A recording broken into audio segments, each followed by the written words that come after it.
All right, Lights, Camera, Barstool, talking Ahsoka. The Star Wars series on Disney Plus just dropped their 6th episode, and it's just full steam ahead at this point. Jeff DeLoe, alongside Gooch, and our guest. Check out My Mom's Basement, where they do even more in-depth breakdowns of Ahsoka, Star Wars, and much more. Bob Fox, what's going on?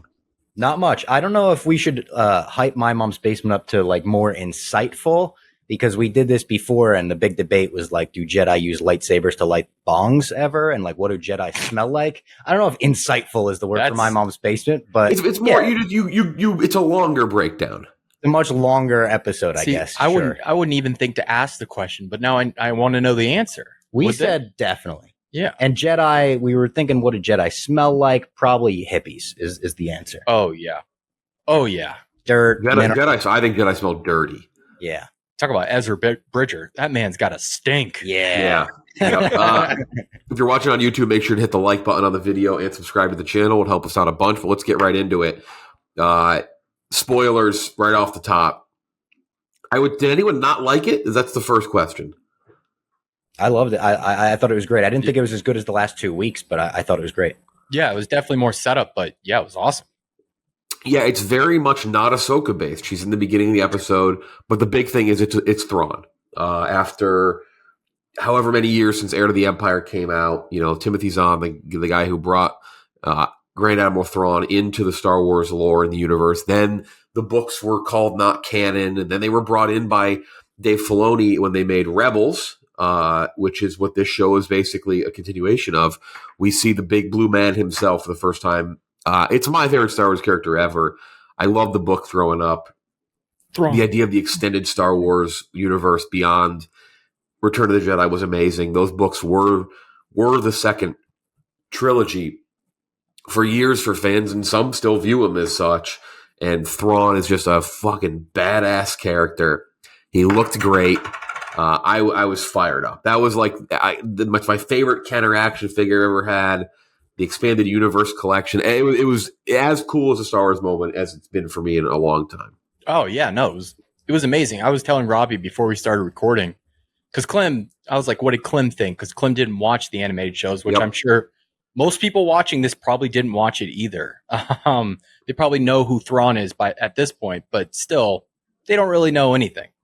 Thrawn, in my opinion, blew my expectations out of the water. Like Lars Mikkelsen coming into the role, you kind of don't know what to expect, taking it from right. Same for those who don't know, same guy who voiced him in Rebels, so like very seamless. Yeah, and that's exactly what they did with Bo-Katan, Katie Sackhoff coming over from Clone Wars. But yeah, no, he, just like her, knocked it out of the park. I thought he stepped right into that role. He looked menacing. He looked so in control, like conniving, like terrifying, like sets up a great villain. And the rest of the episode, pretty good, but that was like the creme de la creme, like blew me out of the water. I like that we got a lot of Thrawn in this episode too. I was almost afraid that he was just going to like appear at the very end and you were going to see him and we weren't going to get a lot of dialogue.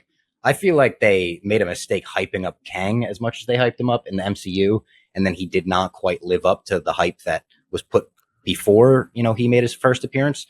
Thrawn, I felt the opposite with. I was like, oh, this is like, he's already feeling worth the weight of the way everyone is talking about him in this show. And I like that we got 3 or 4 like pretty decent sized scenes of him in this episode. Yeah, he wants to return to the main Star Wars galaxy. They're in another galaxy. He lets Sabine find Ezra. He doesn't care about Balin, doesn't care about the, I guess they're not Sith, but they're just like. They're somewhere in between. They're in-betweeners. Yeah, they're in-betweeners. They're bad Jedi. Doesn't care about them whatsoever. Something told new. Morgan Elsbeth that basically like, I don't give a fuck about them. Like that is his awesome ship, the Chimera that with like the tattoo like paint job on the bottom. And it's messed awesome. up too. It's like battle damaged Chimera. It's got some like gold in it. I love that's the other thing. His army with the gold plating. Oh my God. They looked as cool as anything in this show. Like the custom stormtrooper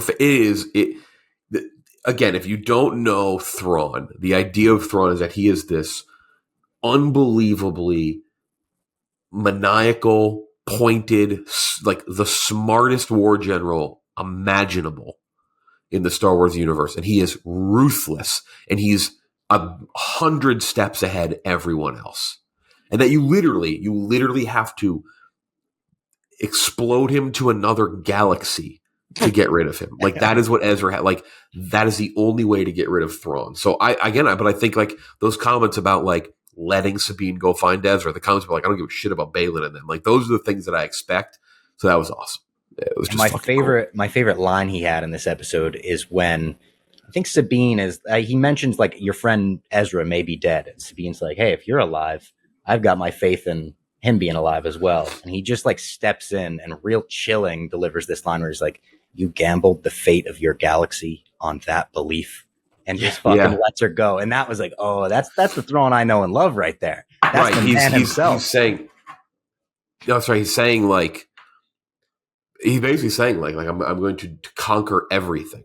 Yeah. All because of your hunch of your friend. Like that is like hilarious. Like it's so evil and it's perfect. Like this is the type of evil that Star Wars needs. And I hope he's just around for a while now. And like this part of the timeline in between Jedi and The Force Awakens. Other cool things to point out, the Purgles in hyperspace, the big space whales. I like how it's a different look. It's not like the exact hyperspace look we see. They're the pioneers. They're the ones who created it anyway, you know? That was awesome. I even liked when the Eye of Sion came out of hyperspace. There was like lightning and like cool effects coming out of it. That was another thing where like visually just having a little difference like that goes a long way. Dude, a nice touch. And I don't know if this is Filoni or if this was canon or like already thought up before. The planetary rings around Dathomir just being the space whale bones. That's just fucking metal. That is so like sci-fi cool ass shit. Like I love that. It's essentially the start of the galaxy, right? Like it's the start of everything. It's the start of Star Wars. Peridea, which is it's the ancient homeworld of the Night Sisters. We find out the Dathomiri, who the Night Sisters are still alive. They're still there. Morgan Elsbeth obviously connected to them. Night Sisters very, very prominent in Star Wars. The Clone Wars and Rebels, the animated series, a lot to do with Darth Maul and his resurrection, stuff like that. They use magic, very adjacent to the Force, and it seems like they're going to be used against Ahsoka too. Speaking of things connected with like the Night Sisters and that planet, I did think Morgan Elsbeth, I like how kind of evil she is. And talking about other villains, Balin, he's got shit on his radar. He said, speaking of the planet again, he said he like senses there's like something else in that planet. Like there's a greater purpose for Balin to be there basically. Like it seems like he almost doesn't even really care about Thrawn whatsoever. Like he's just there and now he has his own thing, right? I think he's one of the best characters in this show. Oh yeah. I'm also like fascinated in what he wants with that planet. Does he want to get so far away from the Empire and start his own, like not necessarily the Jedi, because he seems like he's not, fully in on that, but a new order in that way. He seems like he truly cares about Shin, his apprentice, and like what the next generation will bring. The other thing though, when he said he senses something like stirring in the planet, I thought, is Thrawn like at war with something at that planet? Because he said his forces are dwindling or whatever. Too. Yeah, he said they're depleted, right? Yeah. He's trying to get the fuck out of there. Yeah. Like he's like, I don't care what the fuck she's doing over like Sabine and your little mercenaries. Like, I don't care what they're doing. We're getting the fuck out of here. Like, I think there's something like almost like Loki when they went to that like no man's land and there was the Alioth like smoke monster. Like, is there something fucking crazy like that on this planet? I don't know. It does feel like there's an actual, not like just a political power there. Like, I guess, which is what Shin was kind of like suggesting. There's an actual like power there that he wants to tap into and, ascend above the rest of the Empire, ascend above everybody else. I also feel like he's flip-flopping a little bit. I see the light in him. Oh, definitely. Like he does not feel like he is like over the whole Jedi thing. But what about Shin? Like, I feel like he might turn at some point and turn good. And Shin might be like, fuck that. We ain't good. Yeah, because she doesn't really vibe with his style. She's very skeptical of it. Where again, he's very, very firmly against the Jedi, but also pretty firmly not like Sith, like at all. Like he doesn't view that as like the positive at all. Yeah. He's great too. I can't believe that actor passed away. It's like such a shame because the way he plays that role, I've described it all series as almost like a dark Qui-Gon. I always say Qui-Gon. Qui-Gon. It's hard to say. I wonder if he's going to be recast.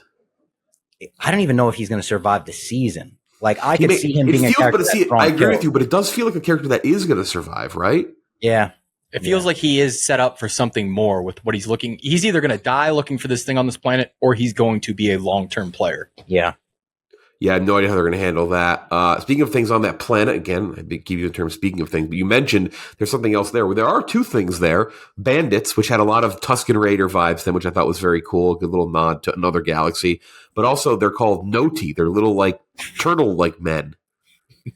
I loved them. Honestly, they were getting their fits off. They had the amazing like fits the first one looked like Han Solo. Yes, they had the vest, the collared shirt, just like fucking Bilbo Baggins. They're basically the rock people from Frozen, right? Like when they take Anna to the rock people and they're like they knock on the rock and they pop up. Might be a little bit. I love these people. They're like rock turtle Ewoks. They were adorable when when the first one popped up and then it like kept popping back down, like it couldn't be seen, like a little child. That was hilarious. Exhausting lifestyle though. They were like cleaning and fixing things and like moving their antennas, and then immediately Ezra's like, "We got to go."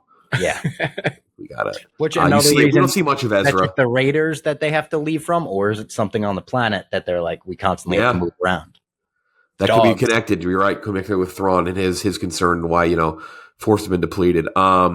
Yeah, it's so funny. The last thing I want to mention is incredibly meta opening to the show. Ahsoka's not in it very much, which I like that they're kind of using the space travel in like the right way. I think, Robbie, you and I talked about this morning, like it wasn't fully Ahsoka. It felt like kind of an offshoot episode, but she wasn't in the beginning. And a long time ago in a galaxy far, far away, it was literally uttered in the show. It was awesome. That was great. And the fact that he said like, oh yeah, I used to tell these stories to the old Jedi Temple, like they come in 3 parts or whatever, like they come in trilogies. Yep. All right, Hu Yang, I see what you're saying there. I get it. Yeah, Hu Yang, he just straight up, like when he said it, yeah, it's like part one's as you say, like part one's my favorite or something like that. I think he might have said something like that, yeah. Because, and then I thought he wasn't going to tell it at all. He's like, you want me to Ahsoka says like part one, I think. And Filoni obviously created Ahsoka. Filoni loves Phantom Menace. He's talked about it many times. I don't know if that's a nod to that. It is pretty funny. It was I think maybe a hot take prediction. I think Hu Yang's a goner in the next 2 episodes. I could see it. I think Thrawn's going to kill him, and he's going to be almost the Agent Coulson that this team rallies around. What were in the things being pushed around by the night troopers, Thrawn's troopers? I don't know, but they look like coffins, didn't they? They did look like coffins. And people are saying, are the Thrawn troopers that they're calling night troopers possibly reanimated soldiers by the Night Sisters? Because they have like their armor's all messed up and it's kind of like battle damaged armor. And then they have red wraps all around it, Night Sister style wraps. And of course, we've seen already one of what we thought was an Inquisitor was really just reanimated by the Night Sisters in this series already. So exactly, I think it'd be cool instead of just slapping a new coat of paint on these stormtroopers, is like make them zombies. We get zombies in Star Wars now. Fuck yeah! Holy shit! There's an old zombies stormtrooper book, I believe. Yeah, they like discover an old like destroyed Star Destroyer or something like that. Yeah. Pretty cool. Predictions for the next episode. I agree. We got more Thrawn than I thought. I thought it'd be very little Thrawn. Going to be probably a Thrawn heavy episode, and clearly it's going to be a clash between them and Ahsoka. And it's the penultimate episode, I believe. Correct? Yeah, it is. So there's going to be a bit of a clash. The penultimate have typically been pretty big in these series. So any predictions? We haven't seen footage from the final 2 either, I think. I'm pretty sure all of the trailer footage has been run through at this point. I did see that. I saw that on the Star Wars Reddit. They showed unused trailer audio and footage. There's a couple things from Ahsoka that people assume have been cut completely. They were meaningless. And there's one dialogue from Thrawn which sounded big. But yeah, I think we've seen everything. Yeah, so that I love that. I love the fact that they're keeping it under wraps. I think next week you got to go for the Empire / Infinity War vibe, and you got to show Thrawn as menacing as you've been building up as. I think he's got to kill. You know what? Actually, there is one scene of him in like the main cockpit of like the ring. Oh yeah, the gold chamber. That's the thing with. I agree. I think you see him like start to take power because the rumors. This is maybe a little spoilery, but the rumors have been that this is like the empire of the Mandalorian universe, where it is like it isn't going to be a negative ending. It's not going to be all of, like fun and games for our heroes at the end. I want to see some death. I want to see Thrawn kill some people. Yeah, no, I think next episode, like everything, like our questions are revealed next episode. I think whatever's going on with these night troopers gets revealed. Whatever's in the coffins or whatever you want to call them revealed. Ahsoka probably arrives, and then they kind of start this war of saving Ezra, of stopping Thrawn, all next episode, and that'll leak into the next one. And I think they probably succeed, but lose at the same time. Set up the rest of the way for the Mando universe or the Filoni-verse, whatever you want to call it. Yeah. But no, I mean, since episode 3, this says through 3 episodes, I was kind of like, all right, what are we doing here? Is this just going to be extended Rebels? But since episode 3, it's really fucking turned a corner, and it's been pedal to the metal. Much like Andor. Andor's first 3 were probably the slowest first 3. But I think after Ahsoka, if they nail the landing, we'll look back at this season much like we look back at Andor and like, holy shit, that was a really good complete work. Yeah. I hope we get more Anakin at some point in the next 2 episodes, too. I'm not asking for a lot. I think there's been some Anakin audio that we haven't seen from the trailer. I think the trailers, though, we've seen everything. I think some audio we haven't seen. So I think we do get Hayden again. Just a little, even if it's just his voice, even if it's a use the Force Luke type deal, like I think that'd be cool. That is it. We'll be back next week to chat and get ready to wrap up this first season. Robbie, thanks for joining us. Of course. For Gooch, I'm Jeff D. Lowe. It's been our Ahsoka recap. Make sure to like and subscribe. We'll talk to you next time.